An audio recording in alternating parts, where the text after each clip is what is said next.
Anything unbreakable. Okay. Well, that's a pretty good KBS ratio.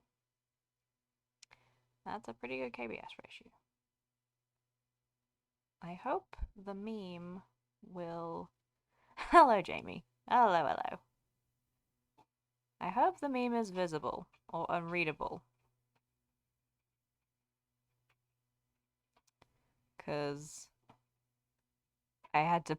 And hello, Raklos. Excellent. Excellent. Superb. Oh, hello. Oh. I've got a sad little puppy with me today. He's all moody. All moody and yawny.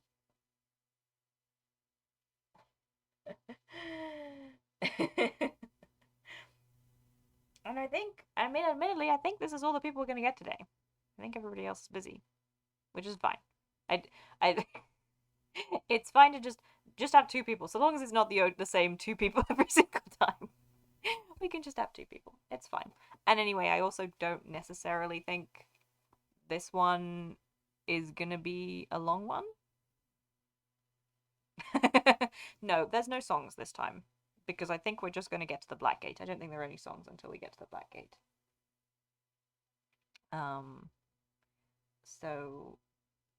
So as far as I'm aware, no songs. I have actually like glanced at the book this time before I started in reading it. So shouldn't be any songs. And I think it's probably going to. Yeah, I mean, I've been thinking about Gondorian marching songs a lot during this whole process, but I haven't got any thoughts about them. Admittedly, no thoughts about Gondorian marching songs. It's a good point. Do I have a preamble? Do I have a preamble? I do have a preamble about Tom Shippey because I recently read. Listen. Let me tell you. We were recently reading his 2016, 17. Oh, it's Peaches. Excellent. Oh, so the backstory is that Tom Shippey has written various times in various places about Denethor, and it's and it's like and it's always been, you know, he has his thoughts, and they're very Catholic, and they're very much about the fact that Denethor is morally wrong. Like agreeing with Gandalf entirely. Like Denethor, it's morally wrong.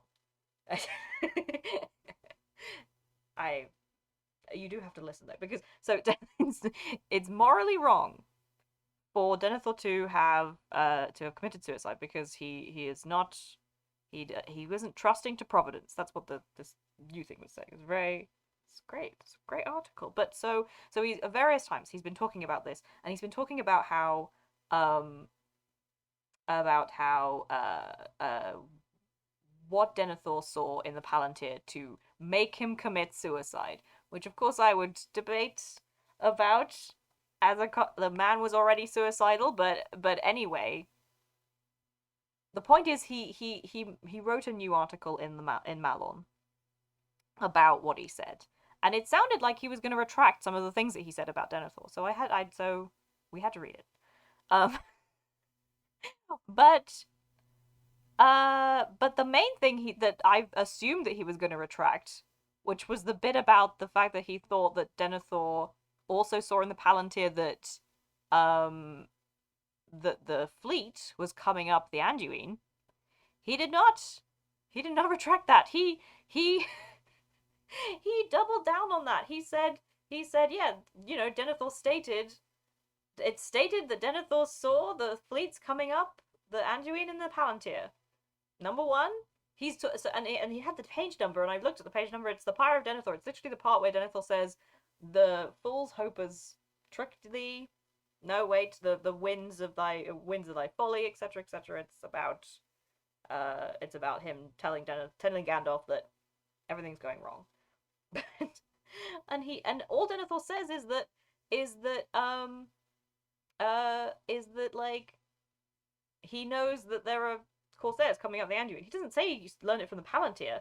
And again, if only Tom Shippey would read like a few chapters beforehand, where Berrigan is like, yeah, we know that the corsairs are coming up the Anduin. We already know that. That's like 2 days ago, before Denethor even has his whole thing. So, as usual, Tom Shippey has not read the book, but also he decides to, because actually also Tom Shippey does agree. He does think that Denethor saw the reason Denethor was suicidal. What a sentence! But the reason Denethor is suicidal is because he saw Frodo captured in the Palantir, and assumed that he was the one with the ring. So he said that, and kind of confirmed, like he brought up all the evidence I brought up, basically.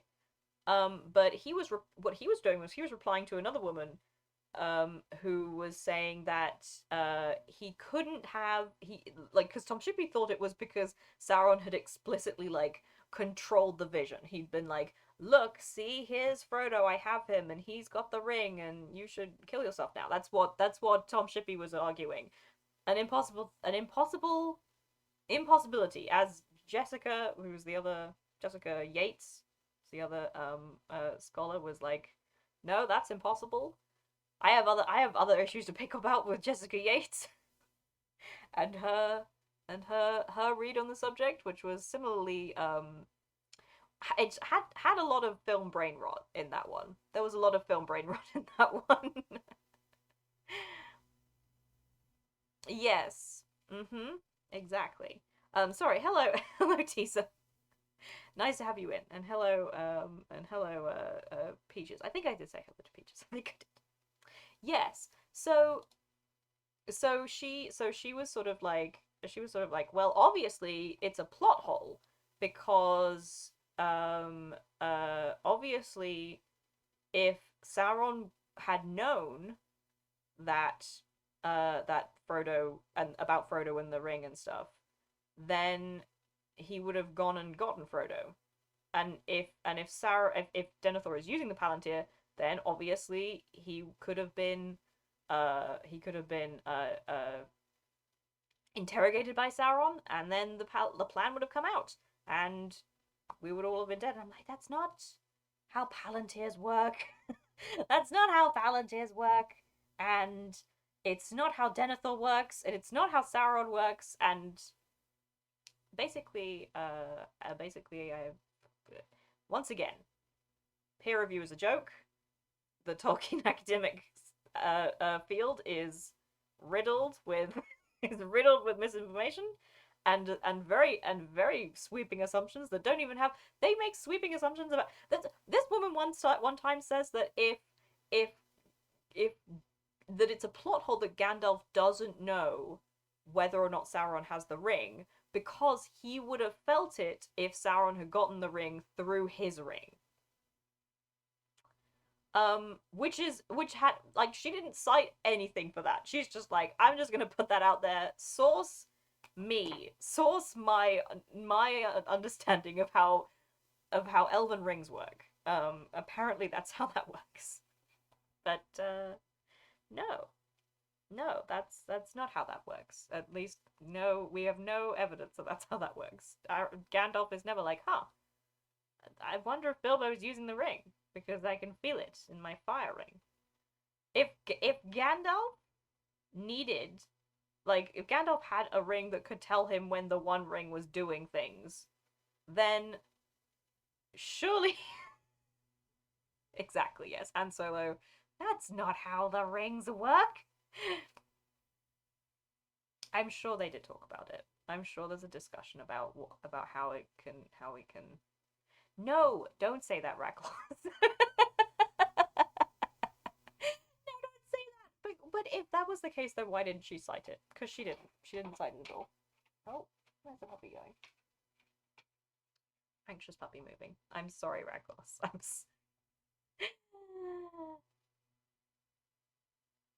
Yes, okay, taking possession, but that's not, again, not necessarily the same thing. Yes, okay. If Sauron had taken possession of the ring, as in to use it, yes, he would have known that. But He could have just not taken possession of it yet. Her assumption is that even if Sauron had you do have to find it, but even if Sauron had like just gotten it, just held it in his hand, Gandalf would have known, apparently. Um but I don't think that's true. I don't think that's true. Anyway, yes, used it, but not. And anyway, that was because he was using it to control the other rings. Like he was using it to just control the other rings. See, that wasn't like I don't think that actually doesn't exonerate her. We are at the march to the Black Gate. We are just about to set off from Osgiliath, and I have a new walking video that I just now recorded, just minutes before I decided to start. I recorded a new one. It's very long. I underestimated how long it takes to get from Osgiliath through Henethon and through Northern Ithilien to. Yes, we're coming up on the Black Gate. Oh, how are we? Oh, is there a lag? How far is our lag? But I think probably our lag should be fine because we've been over our KBS ratio pretty succinctly. Yes. Well, I mean, because he doesn't like again.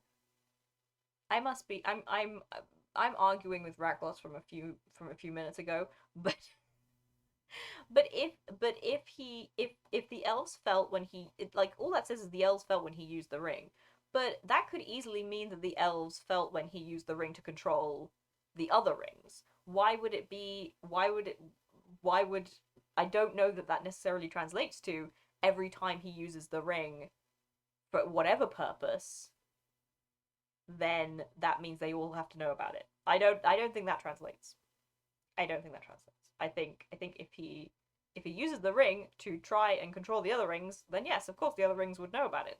But I see no evidence that him just using the ring randomly for anything that he needs to do, like trying to win a battle or whatever. They don't need to know about that. They don't need to know about that. So I mean he can take control of it and use it, but he doesn't necessarily. Anyway, I'm sure you're about to come up with another quote that blows that out of the water. But we have quite a few people here, more than I expected. So we will start reading. We'll start reading. And I do think it will just be this chapter because I'm sleepy. So it's chapter 10, and it's The Black Gate Opens. 2 days later, the army of the West was all assembled on the Pelennor.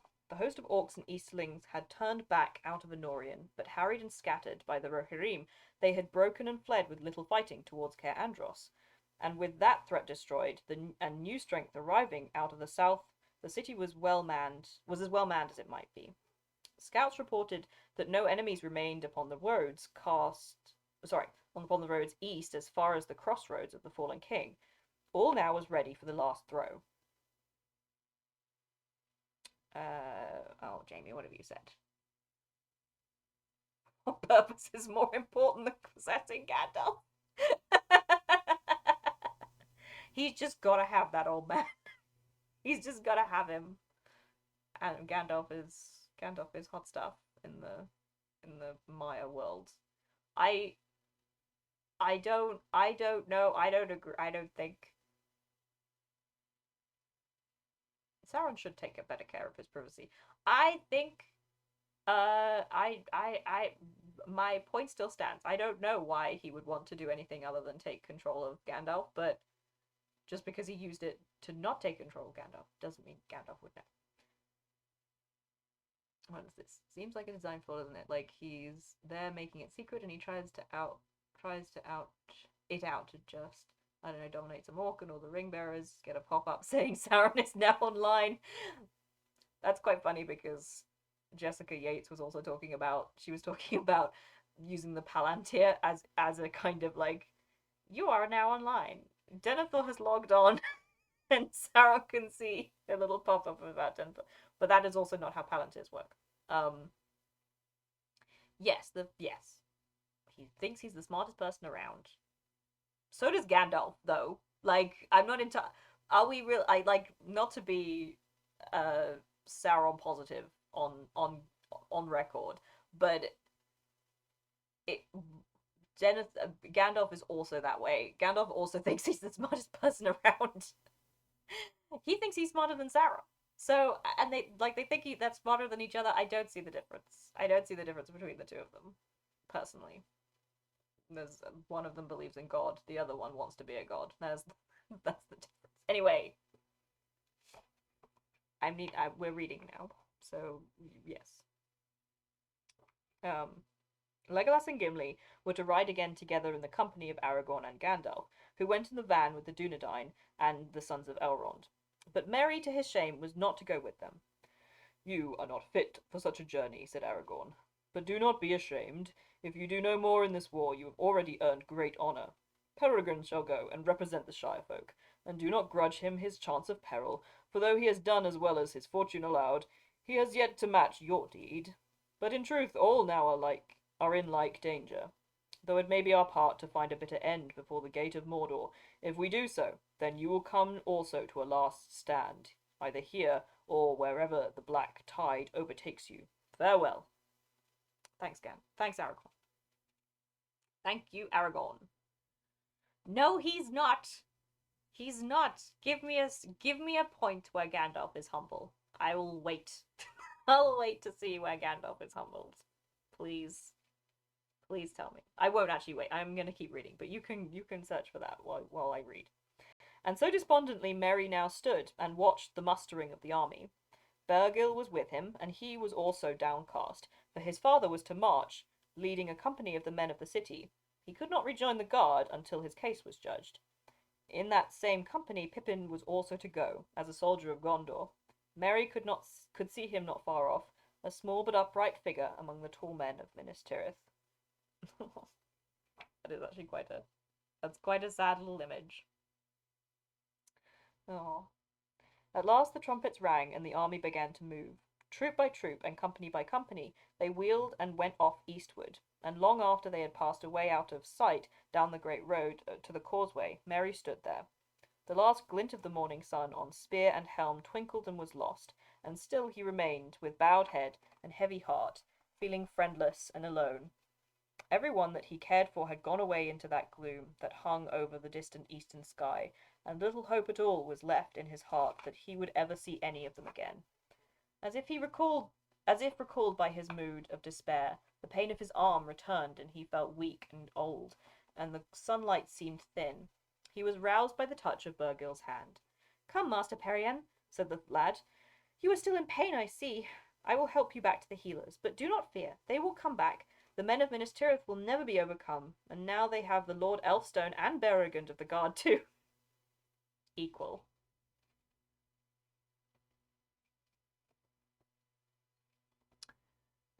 Let me read this. Okay, fine.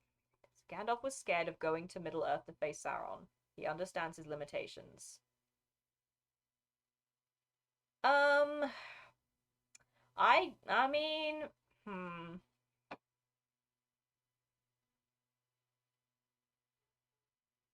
I don't think that's being humble. I think that is obeying the laws by which he is granted power. Like, Gandalf knows that if he was to take the ring, then that would be him deciding that he was the person to rule. Oh wait, I forgot. I talked about the readings. Okay, there we go. Sorry, I'm afraid we only have the we only have the quotes from the stream before last, because I again forgot to go in and look for them. But yeah, like Gandalf. Yeah, exactly. That's my point. It would be morally wrong of him to do those things, and like morally wrong in the divine sense. Like if he tried to take the ring and then made all these decisions, that would be him commanding too much power and like beginning to. No, I'm not saying he's as bad as Sauron. I'm just saying he is as stuck up and self-aggrandizing. That's all. I would never say that Gandalf is as bad as Sauron, unless I did just do that not seconds ago. But the but the point I'm making is not that he's as bad as the person. Like as a person, like morally, I'm saying he's as bad in terms of his self-aggrandizing nature. They both think they're the smartest person in the room. Is all I'm saying. That's all I'm saying. I'm gonna go back to reading now. Before I say anything else, or I'm gonna have a drink of water.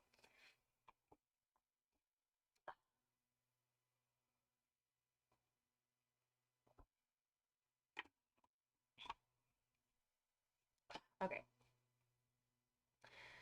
Ere noon, the army came to Osgiliath. There, all the workers and craftsmen that could be spared were busy. Some were strengthening the ferries and boat bridges that the enemy had made in part destroyed when they fled. Some gathered stores and booty, and others, on the eastern side across the river, were throwing up hasty works of defence. Moment of silence for the ferries and boat bridges of Osgiliath. The vanguard passed on through the ruins of old Gondor, and over the wide river, and on up the long stair road that in the high days had been made to run from the fair Tower of the Sun to the tall Tower of the Moon, which now was called Minas Morgul, in its accursed vale. 5 miles from Osgiliath they halted, ending their first day's march. But the horsemen pressed on, and ere evening they came to the crossroads, and the great ring of trees, and all was silent. No sign of any enemy had they seen, no cry or call had been heard, no shaft had been sped from rock or thicket by the way. Yet ever, as they went forward, they felt the watchfulness of the land increase. Tree and stone, blade and leaf were listening. The darkness had been dispelled, and far away westward sunset was on the vale of Anduin, and the white peaks of the mountains blushed in the blue air, but a shadow and a gloom brooded upon the Ethel Duath.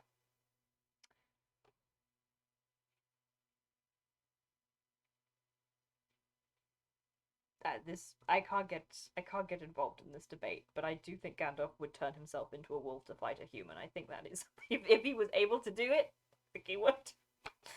Um, uh, then Aragorn set trumpeters at each of the 4 roads that ran into the ring of trees, and they blew a great fanfare, and the heralds cried aloud, "The lords of Gondor have returned, and all this land that is theirs they take back." The hideous orc head that was set upon the carven figure was cast down and broken in pieces, and the old king's head was raised and set in its place once more, still crowned with white and golden flowers, and men laboured to wash and pure away all of the foul scrawls that orcs had put upon the stone. This seems like a top priority for the moment. I think I think the priority now should be putting stone heads back onto statues. That's all I'm gonna say about that. I think Gandalf and Aragorn are making the right decisions priority wise. I think those men that have been told to put that head back up, they should have left them there. It's good. They didn't need them. They didn't need all the men they could get. They weren't just talking about how they needed a number of men. That's all I'm gonna say about that.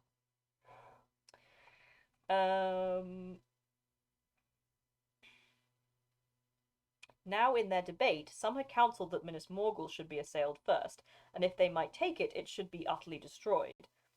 "And maybe," said Imrahil, "the road that leads thence to the pass above will prove an easier way of assault upon the Dark Lord than his northern gate." But against this Gandalf had spoken urgently, because of the evil that dwelt in that valley, where the minds of living men would turn to madness and horror, and because also of the news that Faramir had brought. For if the ring-bearer had indeed attempted that way, then above all they should not draw the eye of Mordor thither. So the next day, when the main host came up, they set a strong guard upon the crossroads to make some defence. If Mordor should send a force over the Morgul Pass, or should bring more men up from the south, for that guard they chose mostly archers, who knew the ways of Ithilien and would lie hid in the woods and slopes about the meetings of the ways. But Gandalf and Aragorn rode with the vanguard to the entrance of the Morgul Vale, and looked upon the evil city. It was dark and lifeless, for the orcs and lesser creatures of Mordor that had dwelt there had been destroyed in battle, and the Nazgul were abroad, yet the air of the valley was heavy with fear and enmity. Then they broke the evil bridge. I just love. They got to the evil tower and they broke the evil bridge. Went to the evil city, broke the evil bridge with its evil lighthouse, spinning lighthouse at the top of it. Anyway, um, he broke the evil bridge and set red flames in the noisome fleet fields and departed. The day after, being the third day since they set out from Minas Tirith, the army began its northward march along the road. It was some 100 miles by that way from the crossroads to the Morannon, and what might befall them before they came so far none knew. They went openly but heedfully, with mounted scouts before them on the road, and others on foot upon either side, especially on the eastward flank, for there lay dark thickets, and a tumbled land of rocky giles and crags, behind which the long grim slopes of the Ethel Duath clambered up. The weather of the world remained fair, and the wind held in the west, but nothing could waft away the glooms and sad mists that clung about the mountains of shadow, and behind them at whiles great smokes would arise and hover in the upper winds. Ever and anon Gandalf let blow the trumpets, and the heralds would cry, "The lords of Gondor are come, let all leave this land, or yield them up." But Imrahil said, "Say not the lords of Gondor, say the King Elessar, for that is true, even though he has not yet sat upon the throne, and it will give the enemy more thought, if the heralds use that name." And thereafter thrice a day the heralds proclaimed the coming of the King Elessar, but none answered the challenge.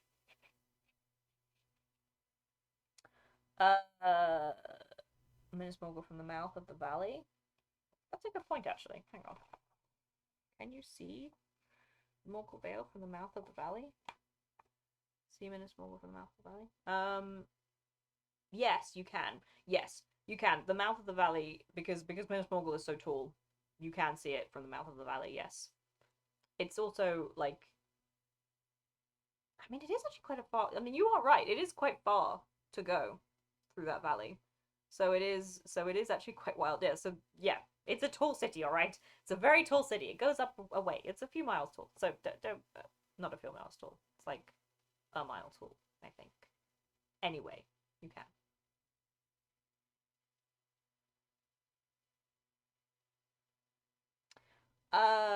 He can be crabby, that is true, short-tempered, but the fact that he does enjoy the hobbits for who they are and not only for secret Eru plans does strike me as humility. I don't think so, though.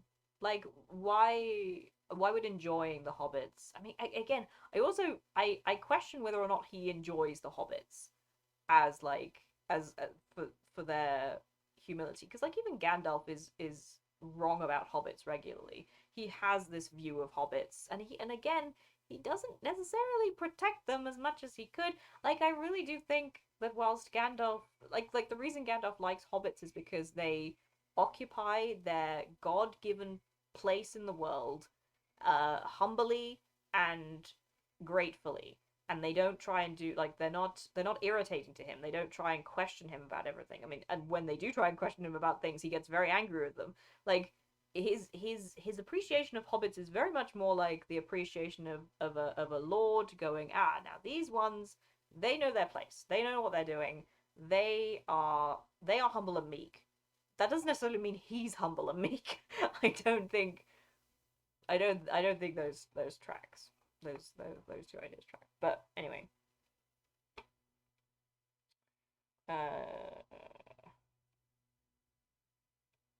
Nonetheless, though they marched in seeming peace, the hearts of all the army, from the highest to the lowest, were downcast, and with every sorry, I do want to say I don't think that's how Gandalf appreciates hobbits. But anyway, I like the way Imrahil is like, I'm like thinking about it in terms of him knowing Aragorn as Thorongil and remembering him as Thorongil who abandoned them. Imrahil's like, no, don't let him get away with it. He's the king, and everyone has to know about it. Everyone has to know about how King Elessar is arriving, so that he can't leave again.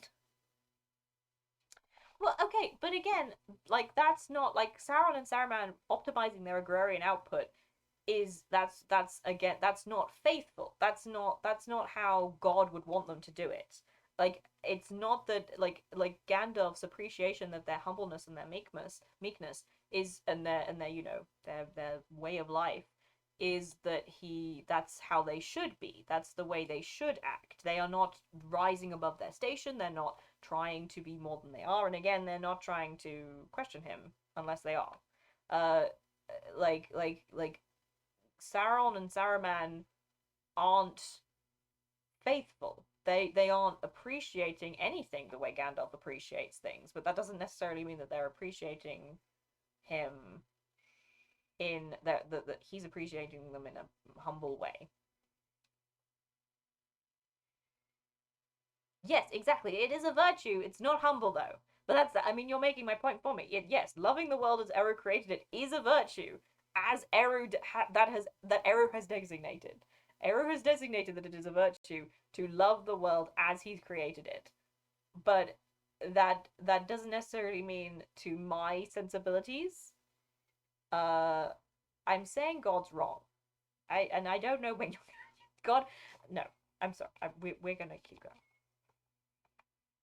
Um, Yes, nonetheless, though they marched in seeming peace, the hearts of all the army, from the highest to the lowest, were downcast. And with every mile that they went north, blah, blah, blah, and with every mile that they went north, foreboding of evil grew heavier on them. It was near the end of the second day of their march from the crossroads that they first met any offer of battle. For a strong force of orcs and the Easterlings attempted to take their leading companies in an ambush, and that was in the very place where Faramir had waylaid the men of Harad, and the road went in a deep cutting through an outthrust of the eastern hills. But the captains of the west were well warned by their scouts, skilled men from Henethanun, led by Mablung, and so the ambush was itself trapped. The horsemen went wide about the westward, and came up on the flank of the enemy and from behind, and they were destroyed or driven east into the hills. I don't know how they did that because the landscape of that area seems crazy to me. I don't know how the horsemen managed to make a circle through wide and very tall hills with lots of embankments and lots of trees and woods. Not entirely sure. And rocks. Doesn't seem good to me. Yes. Well, okay, but this is my point. My point is that if that the only reason that Gandalf is considered humble is just simply because Eru has designated his behavior as humble, then he's not humble to my estimation. Like if it's just because God says so without any actual look like visual evidence of that being the case, then he's only humble to people who agree with Eru. And I'm again not into God.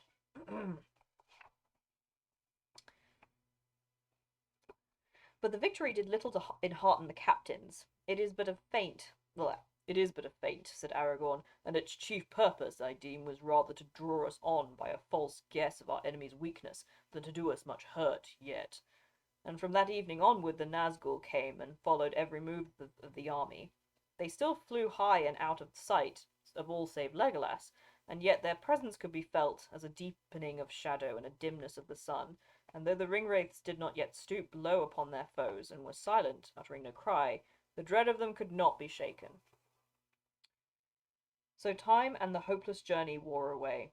Upon the fourth day from the crossroads, and the sixth from Minas Tirith, they came at last to the end of the living lands, and began to pass into the desolation that lay before the gates of the pass of Cirith Gorgor, and they could descry the marshes and the desert that stretched north and west to the Emyn so desolate were those places, and so deep the horror that lay on them, that some of the host were unmanned, and they could neither walk nor ride further north.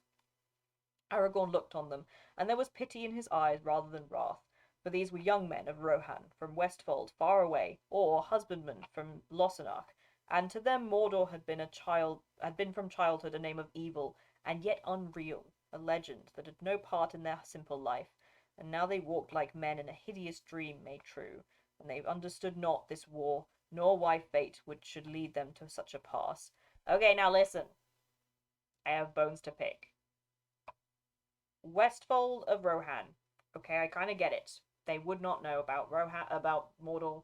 Sure, understood. Lossark is literally right next to Minas Tirith. I have no idea what the hell they're talking about. The husbandmen of Lossark. I'm not entirely. Do they mean like the husbandry, like they raise animals, so they're farmers, or do they mean just husbands? there's people who have wives. Um, but either way, I do not see why they would not know. Why they wouldn't know about Mordor. Lossark? But Imrahil's fine. Imrahil's good. Imrahil's as far away from Mordor as the Westfold is. It smacks to me. It's because they're all middlemen. They're the house husbands of Lossark. Yes. I love it. They're just all. But okay, but again, not, but they're, but no, but yes, Imrihel's got elf nonsense on him. But there are other men in this. There are men from Penethgelen. That we're assuming there are men. Golaskill is still around. I think he's still alive. Golaskill has literally only farmers. Only farmers came with him. So why isn't there? It's because the men of Lossark are brown. That's what I'm saying. I'm just gonna put that out there. I'm pretty sure that's why. I'm pretty sure that's why. Although I don't actually, because I mean, if they should have, really should have specified them. I mean, if that's the case, they should have specified the men of Penethgelen, not Penethgelen, Anfalas, because they're also middlemen, or at least some of them are anyway, because of the coastal people. They're part of that. But anyway, it's only a small aside. It's odd. It's odd that we're not talking about Penethgelen or Andrast or any of the others who arrived. Like Glamodan is farther away from from Mordor than Lossark is, and I don't know why they also didn't send. Like, did they not send also some men who were rural originally, who weren't soldiers for a career? Confusion, interest. I maybe. Well, I mean, okay. If I wanted to be, I guess he's just doing something. If I wanted to be, but also if I wanted to be generous about it, the Rohan is all their whole way of being is, yes, it is. I know.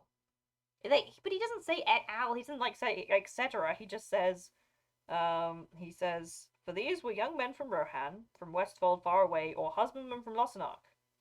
That's it. He did. That's all he says, and he's very specific. And but okay, listen. If I was to be gracious about this, if I was to be, if I was to give him the benefit of the doubt, you could say that Lossark, they have an army policy that is different from Lamadon or Penethgelen but not from Anfalas, because the Anfalas literally did come with fishermen. So, but if you said that Lossark had soldiers who were also farmers, whereas Lamadon had a more standing career army, fine. Anyway, I'll keep reading. They understood not this war, nor why fate should lead them on to such a pass. Go, said Aragorn, but keep what honor you may, and do not run. There is a task which you may attempt, and so be not wholly shamed. Take your way southwest till you come to Caer Andros, and if that is still held by enemies, as I think, then retake it, if you can, and hold it to the last in defence of Gondor and Rohan. Then some, being shamed by his mercy, overcame their fear and went on, and the others took new hope, hearing of a manful deed within their measure that they could turn to, and they departed. And so, since many men had already been left at the crossroads, it was with less than 6,000 that the captains of the West came at last to challenge the Black Gate and the might of Mordor. They advanced now slowly, expecting at every hour some answer to their challenge, and they drew together, since it was but waste of men to send out scouts or small parties from within the main host.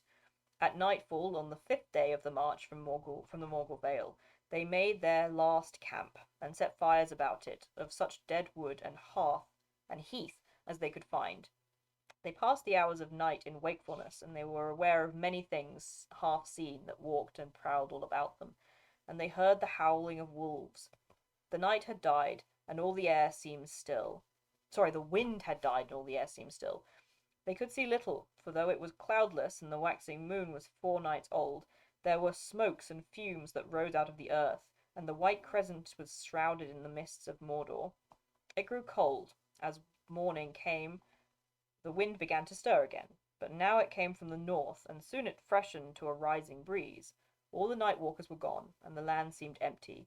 North, amid their noisome pits, lay the first of the great heaps and hills of slag, and broken rock and blasted earth, the vomit of the maggot folk of Mordor. But south, and now near, loomed the great rampart of the maggot folk? The maggot folk of Mordor. Ah, that's where. So that's where they got the big wormy from. No, that's giving Peter Jackson too much credit. He was just like, I want big worm, but I guess if somebody wanted to be like, the big worms are canon, they're a maggot folk. I want to know what maggot folk are like very badly.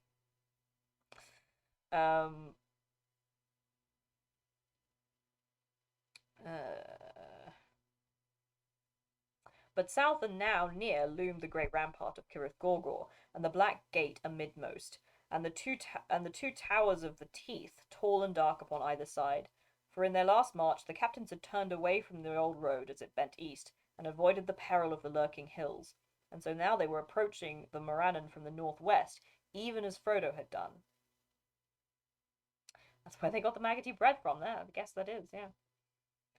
The two vast iron doors of the black gate under its frowning arch were fast closed. Upon the battlement nothing could be seen. All was silent but watchful. They were come to the last end of their folly, and stood forlorn and chill in the grey light of the early day before the towers, and walls which their army could not assault with hope, nor even if they had brought thither engines of great power, and the enemy had no more force than would suffice for the manning of the gate and wall alone. Yet they knew that all the hills and rocks about the Morannon were filled with hidden foes, and the shadowy defile beyond was bored and tunnelled by teeming broods of evil things. And as they stood, they saw all the Nazgul gathered together, hovering above the towers of the Teeth like vultures, and they knew that they were watched. But still the enemy made no sign. See, there's like teeming broods of evil things. Maggot folk. Love it. No choice was left to them but to play their part to its end. Therefore Aragorn now set the host in such array that could best be contrived, and they were drawn up on two great hills of blasted stone and earth that orcs had piled in years of labour. Before them, towards Mordor, lay like a great mire of reeking mud and foul-smelling pools. When all was ordered, the captains rode forth towards the Black Gate, with a great guard of horsemen, and the banner and heralds and trumpeters. There was Gandalf as chief herald, and Aragorn with the Sons of Elrond, and Éomer of Rohan, and Imrahil, and Legolas, and Gimli, and Peregrine were bidden to go also, so that all the enemies of Mordor could have a witness. They came within cry of the Morannon, and unfurled the banner, and blew upon their trumpets, and the heralds stood out and sent their voices up over the battlement of Mordor. Come forth, they cried. Let the Lord of the Black Land come forth. Justice shall be done upon him, for wrongfully he has made war upon Gondor and wrested its lands. Therefore the King of Gondor demands that he should atone for his evils and depart. Then, forever, come forth. Ugh. There was a long silence, and from wall and gate no cry or sound was heard in answer. But Sauron had already laid his plans, and he had a mind first to play these mice cruelly before he struck to kill. So it was that, even as the captains were about to turn away, the silence was broken suddenly. There came a long rolling of great drums like thunder in the mountains, and then a braying of horns that shook the very stones and stunned men's ears, and thereupon the middle door of the Black Gate was thrown open with a great clang, and out of it there came an embassy from the Dark Tower. At its head there rode a tall and evil shape, mounted upon a black horse, if horse it was, for it was huge and hideous, and its face was a frightful mask, more like a skull than a living head, and in the sockets of its eyes and in its nostrils there burned a flame. Wow. That's great. The rider was robed all in black, and black was his lofty helm. Yet this was no ringwraith, but a living man. The lieutenant of the Tower of Barad-dûr he was, and his name is remembered in no tale, for he himself had forgotten it, and he said, I am the mouth of Sauron.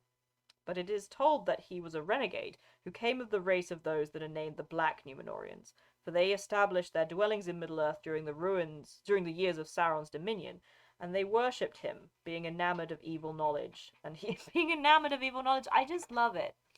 I just love it so much. I just love the evil. Yes, it's your favorite now, Reklos. It is very funny. I do find it amusing that they're just like, we have to abide by some legal rules. Like, we have to make sure that Satan, like, we just have to let Satan know that we're here, so that we give him chance to say he's sorry. give Sauron a chance to say he's sorry. Ugh, need more water.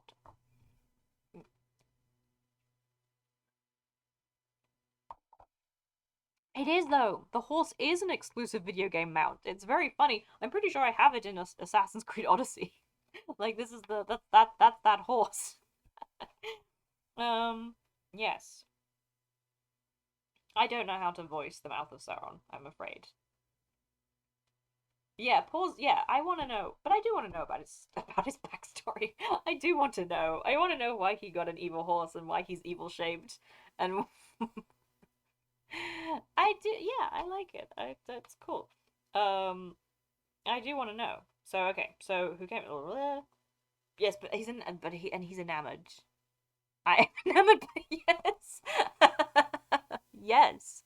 Watching conspiracy theories does mean I'm enamored by evil knowledge. I am very enamored by evil knowledge.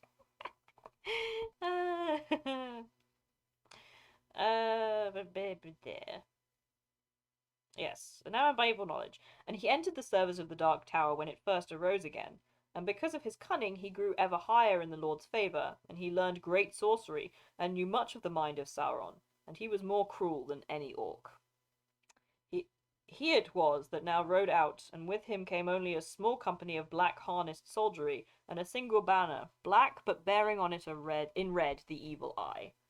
Now halting a few paces before the captains of the West, he looked them up and down and laughed. Is there any one in this rout with authority to treat with me, he asked, or indeed with wit to understand me? Not thou, at least, he mocked, turning to Aragorn with scorn. Listen, I like people calling Aragorn dumb. I'm sorry. It needs more to make a king than a piece of elvish glass, or a rabble such as this. Why, any brigand of the hills can show as good a following. Aragorn said naught in answer. But he took the other's eye and held it, and for a long moment they strove thus. But soon, though Aragorn did not stir nor move hand to weapon, the other quailed, and gave back as if menaced with a blow. Oh, interesting. So, wait. So Aragorn has mind powers that he never uses up until this very moment. Okay. Interesting. Maybe using the Palantir. Maybe that was it. Maybe it was the Palantir. He used the Palantir and then he was like, I think I got this. No, don't say, no, I didn't. No. No, I didn't. I didn't say it. You are hearing things. I definitely didn't say Aragorn.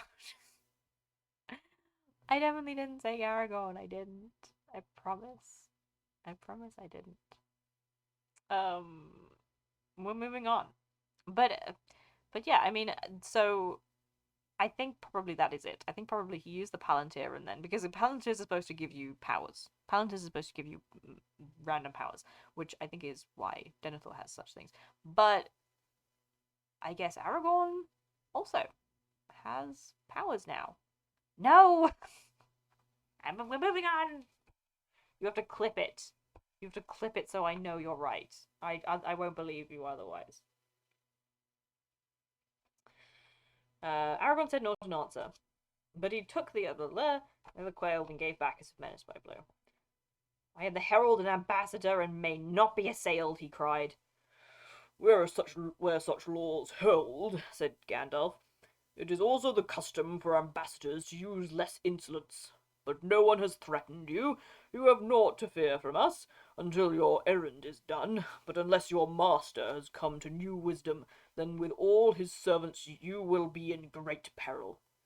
So, said the messenger, then thou art the spokesman, old greybeard. Have we not heard of thee yet whiles, and of thy wanderings, ever hatching plots and mischief at a safe distance? But this time thou hast struck out thy nose too far, Master Gandalf, and thou shalt see what comes to him who sets his foolish webs before the feet of Sauron the Great. I have tokens that I was bidden to show to thee in especial, if thou shouldst dare to come. He signed to one of his guards, and he came forward bearing a bundle swathed in black cloths.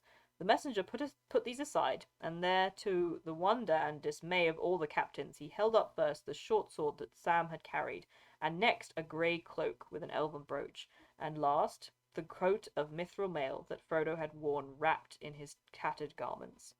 A blackness came before their eyes, and it seemed to them in a moment of silence that the world stood still. But their hearts were dead, and their last hope gone. Pippin, who stood behind Prince Imrahil, sprang forward with a cry of grief. "Silence!" said Gandalf sternly, thrusting him back, but the messenger laughed aloud.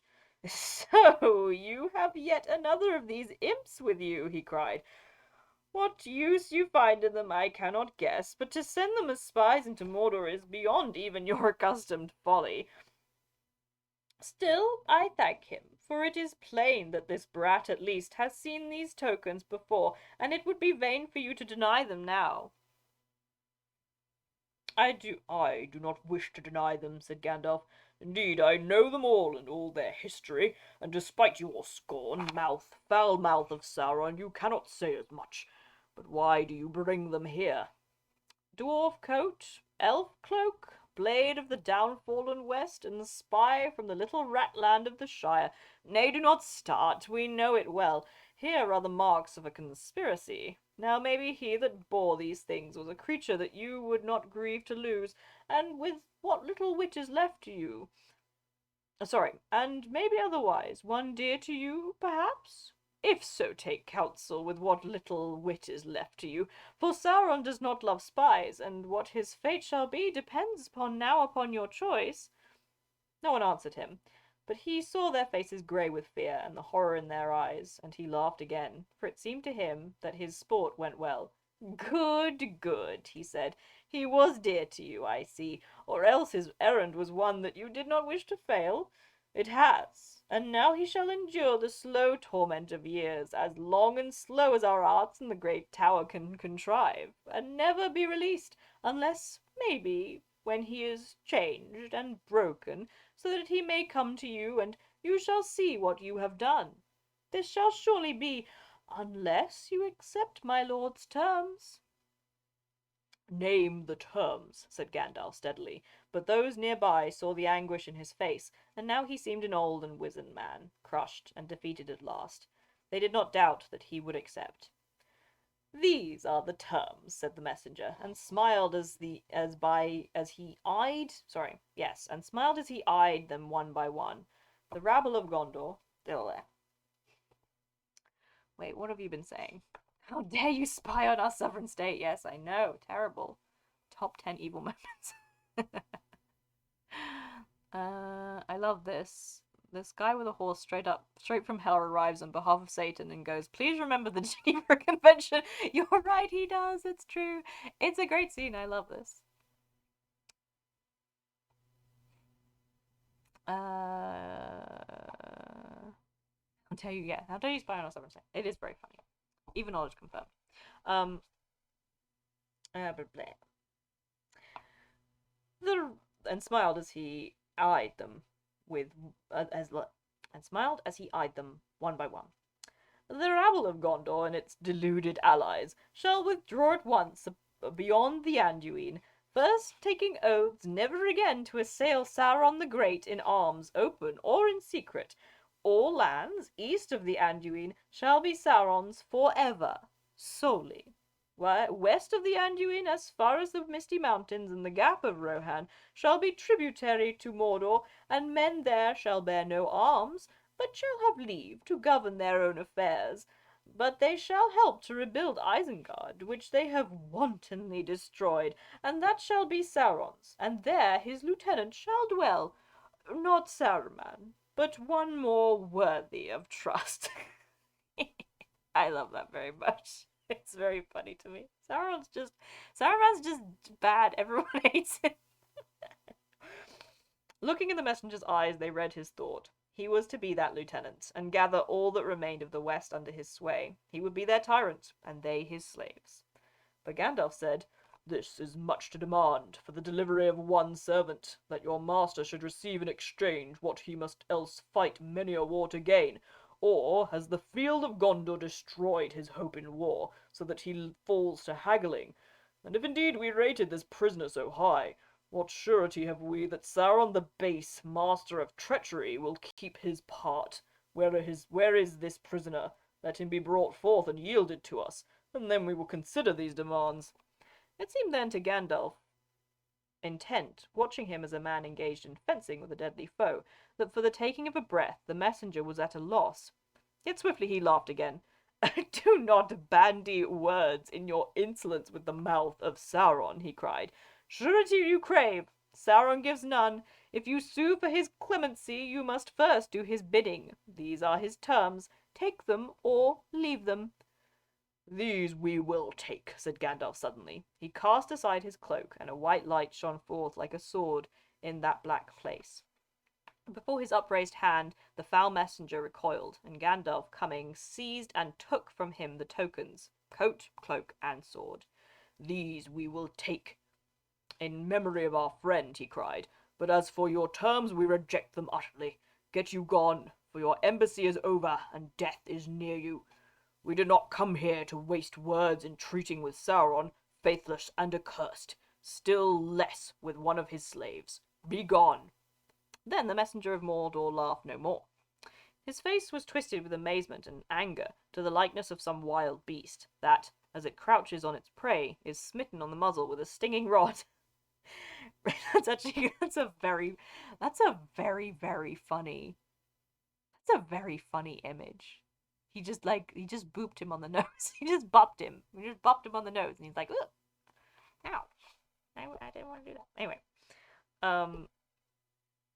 well, hang on. He might still commit a war crime. I can't remember. Rage filled him, and his mouth slavered, and shapeless sounds of fury came strangling from his throat. But he looked at the fell faces of the captains and their deadly eyes, and fear overcame his wrath. He gave a great cry, and turned, leapt upon his steed, and with his company galloped madly back to Cirith Gorgor. But as they went, his soldiers blew their horns in signal long arranged, and even before they came to the gate, Sauron sprung his trap. Nope, no war crimes here. No war crimes here today. Sad. Drums rolled, and fires leapt up. The great doors of the black gate swung back wide. Out of it streamed a great host, as swiftly as swirling waters when a sluice is lifted. The captains mounted again and rode back, and from the host of Mordor there went up a jeering yell. Dust rose smothering the air, as from nearby there marched up an army of Easterlings that had waited for the signal in the shadows of Ered Lithui beyond the further tower. Down from the hills on either side of the Morannon poured orcs innumerable. The men of the west were trapped, and soon, all about the grey mounds where they stood, forces 10 times and more than 10 times their match would ring them in a sea of enemies. Sauron had taken the proffered bait in jaws of steel. Little time was left for Aragorn or the ordering of his battle. Upon the one hill he stood with Gandalf, and there fair and desperate was raised the banner of the tree and stars. Upon the other hill, upon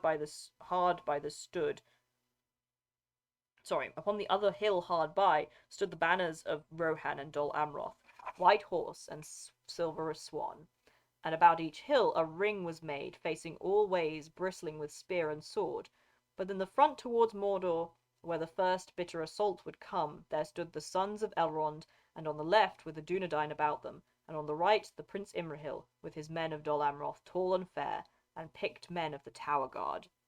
The wind blew, and the trumpets rang, and arrows whined, but the sun, now climbing towards the south, was veiled in the reeks of Mordor, and through a threatening haze it gleamed, remote, a sullen red, as if it were the ending of the day, or the end, maybe, of all the world of light. And out of the gathering murk the Nazgul came with their cold voices crying words of death, and then all hope was quenched. Pippin had bowed crushed with horror when he heard Gandalf reject the terms and doom Frodo to the torment of the tower, but he had mastered himself, and now he stood beside Beregond in the front rank of Gondor with Imrahil's men, for it seemed best to him to die soon and leave the bitter story of his life, since all was in ruin.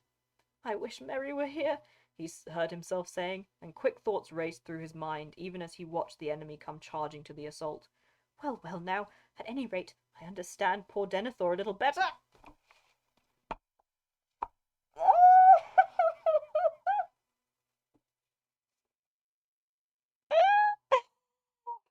I forgot about that. I forgot about that one. I forgot about that one, y'all. I forgot. Forgot about that one. He understands Denethor a little better. I'm fine. It's fine.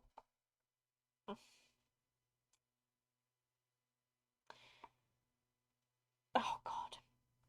We might die together, Merry and I, and since die we must, why not? Well, as he is not here, I hope he'll find an easier end, but now I must do my best. He drew his sword and looked at it, and the entwining shapes of red and gold and the flowing characters of Numenor glinted like fire upon the blade. This was made for just such an hour, he thought. If only I could smite that foul messenger with it, then almost I should draw level with old Merry. Well, I'll smite some of this beastly brew before the end. I wish I could see cool sunlight and green grass again.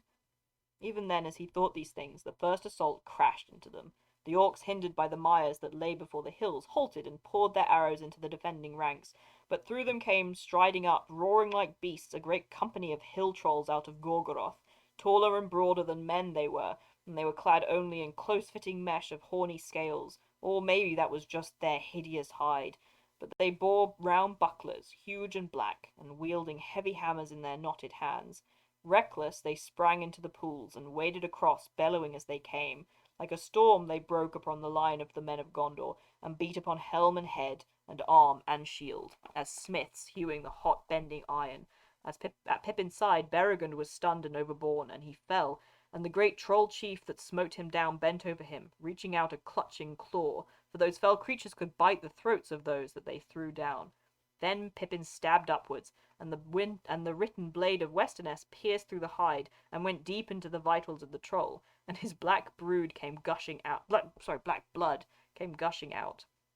He toppled forward and came crashing down like a falling rock, burying those beneath him. Blackness and stench and crushing pain came upon Pippin, and his mind fell away into a great darkness. So it ends as I guessed it would, his thought said, even as it fluttered away, and it laughed a little within him, ere it fled. Almost gay it seemed, to be casting off at last all doubt and fear and care. And then, even as it winged away into forgetfulness, it heard voices, and they seemed to be crying in some forgotten world far above. The eagles are coming! The eagles are coming! For one moment more Pippin's thought hovered. Bilbo, he said. But no, that came in his tale long, long ago. This is my tale, and it is ended now. Goodbye. And his thought fled far away, and his eyes saw no more. Ugh. So, how long will we be here? So, well then, that's a fucking good scene. That's a good scene. I love the way Tolkien was like, how is Pippin going to survive this battle? How is this gonna work? How will he survive this battle? I know. I'm gonna knock him out under a troll so nobody knows he's there. Pippin and Berrigan can be safe under the troll. They just get to stay there. They stay there for the whole of the battle, and then everyone else can fight for a while, and then we'll see how this goes. He saved Pippin. Pippin saved Berrigan's life. I forgot that he saved Berrigan's life. That's actually really important. That's a lovely thing to happen. I love that very much.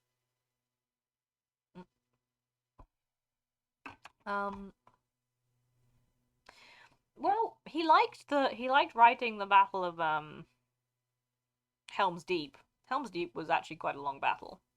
It was quite well detailed in the book. And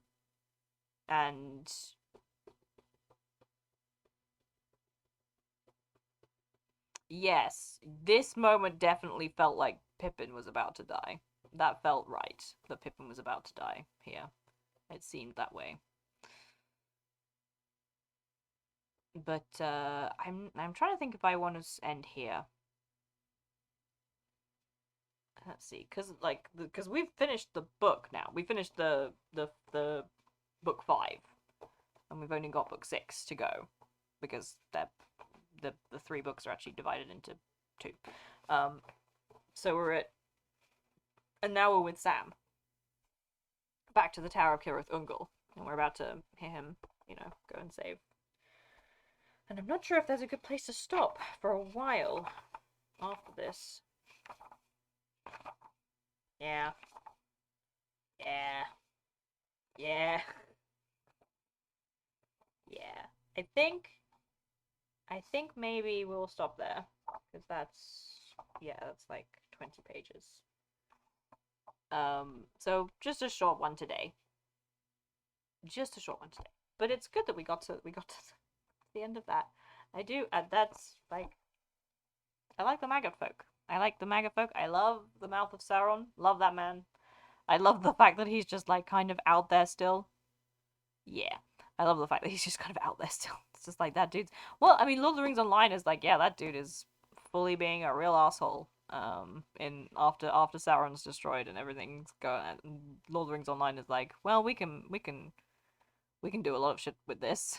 Mouth of Sauron's being a bastard in Mordor. Wants to make himself Sauron 2.0.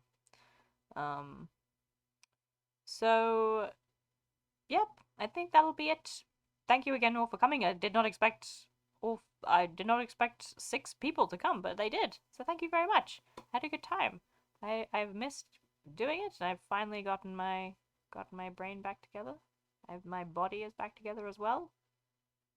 Ah, I'll try and hopefully we can get another Monday. In.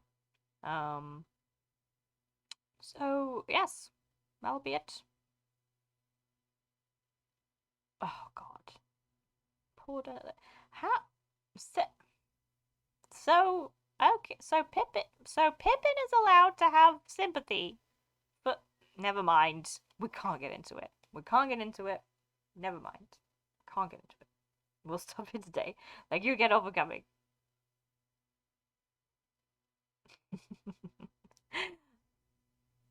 Thank you so much, Peaches. I am also happy to be feeling better. So yep. Guess that'll be it. Can you tell me tell me when I say now, if you would. That is an emoji. That is a real emoji.